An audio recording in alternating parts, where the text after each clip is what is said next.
Appreciate all of you hanging out with us. So we've had a busy week already. It's Thursday. On Monday, we had the governor of Florida.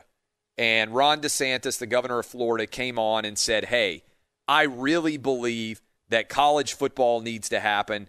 I want the University of Florida, Florida State, and Miami. I want them all to be able to play SEC and ACC schools.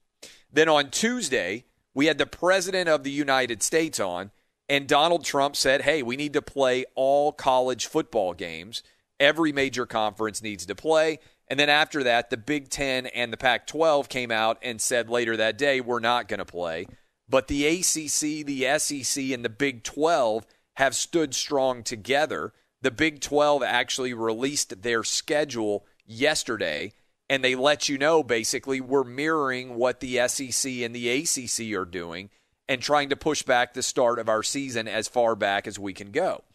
And on Wednesday, we couldn't get him on live because he had so many different things going on, but the governor of Texas, Greg Abbott, he reached out and said, hey, I want to come on your show and talk about high school football, college football, the NFL, basically playing as much as we can with football in Texas and what the status of our state is and how the outbreak has gone and everything else. And in particular, he told us yesterday, and I tweeted this out and we wrote about it at Outkick, I support the players, hashtag we want to play.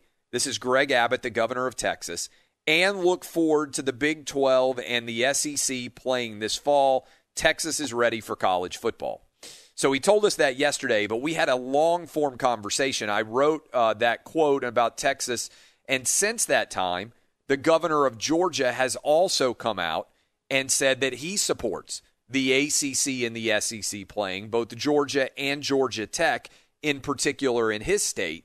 And so I believe this radio program has had a tremendous influence as it pertains to the SEC, the Big 12, and the ACC staying strong along with some smaller conferences and trying to find a way to play college football. And in particular, that requires that there actually be some people who are willing to look at the facts and not overly panic. And we're going to talk with Governor Greg Abbott next. But a lot of people out there, they say, oh, Clay Travis, you're just a big talker. You're not living the life that you're asking for other people to live. And I push back pretty aggressively on that because the thing that I try to do on this program is be as authentic as I possibly can about every single one of my opinions every single day. Now, I don't expect for you all to agree with every single opinion. And I'm straightforward and honest with you. I believe that college football should happen. I believe that kids age kindergarten all the way through grad school need to be in school because the data supports that they are not under significant risk from the coronavirus. And if they are not in school, I believe that what we risk is more significant for them in terms of their development, in terms of their health, in terms of everything. And I am living with my own family the same life that I'm advising all of you to live. And what I mean by that is yesterday, I walked my kindergartner to in-person school, and he came home, very first day of kindergarten. He had an entourage. It was like he was a movie star. He had me, his mom, his grandmother and his grandfather, my two parents, his nanny, his oldest brother who is 12. All of us walked him. We're fortunate we live in a neighborhood where we can walk to school. All of us walked him to school. And it was, as always is the case, an emotional experience when you take one of your kids to kindergarten and you leave them there for the first time. And that emotional experience was probably exacerbated somewhat by the fact that, unlike in any other year where any kids have been going to kindergarten, maybe all the way back to the flu pandemic in 1918, part of his required obligations and school materials was a mask. And so he had to put a mask on, and his mom got to walk into the classroom, but every parent didn't get to go. Only one person got to walk in with him. And so my wife took him in, and he got to meet his teacher, and he started school. And my point in all of this is I am putting my kids into physical school.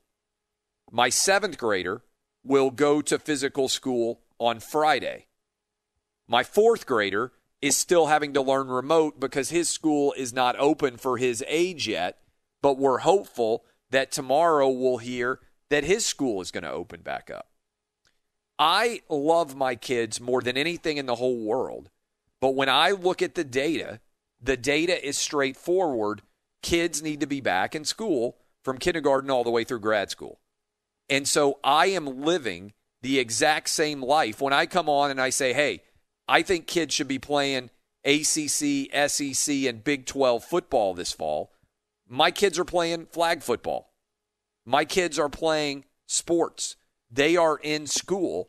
I am making the same decision for my kids that I'm saying I would make if I were in a position making a call about whether college athletics should be happening or not.